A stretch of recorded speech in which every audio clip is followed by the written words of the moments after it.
सध्या आपल्यासोबत बालाजी खतगावकर आहेत। सर, काय सांगाल, कशा पद्धतीने बघता? प्रशासनावर मोठी पकड आहे तुमची, मुख्यमंत्री कार्यालयामध्ये कारभार पाहिला, त्यामुळे संपूर्ण राज्याच्या कारभाराचा एकूणच आवाका तुम्हाला आहे। कशा पद्धतीने बघता? आगामी काळामध्ये तुम्ही विधानसभा निवडणुकीच्या रिंगणामध्ये उतरण्याची तयारी दर्शवली आहे।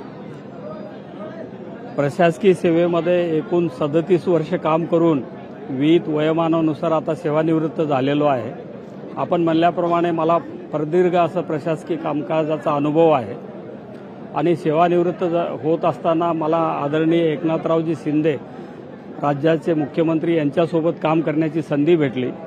आदरणीय मुख्यमंत्री महोदयांची समाजाप्रती असलेली बांधिलकी आणि त्यांची काम करण्याची पद्धत याची मी प्रेरणा घेऊन सामाजिक काम करण्यासाठी आता मी मुखेड आणि कंधार विधानसभेतून काम करत आहे। या भागामध्ये विकासाची विविध योजना आणावेत।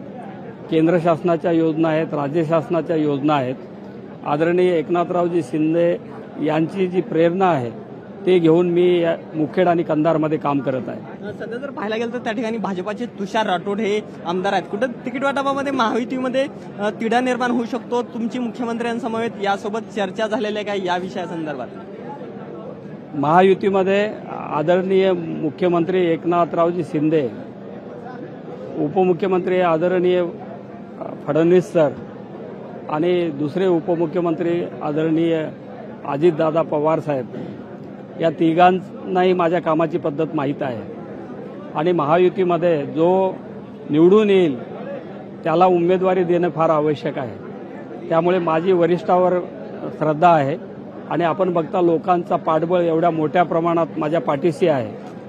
तर हे तिन्ही मान्यवर माझ्या बाबतीत जो निर्णय घेतील मला तो मान्य राहणार। कॅमेरामन सुनील सह मी अजय अडसूळ, लोकशाही न्यूज, मुंबई।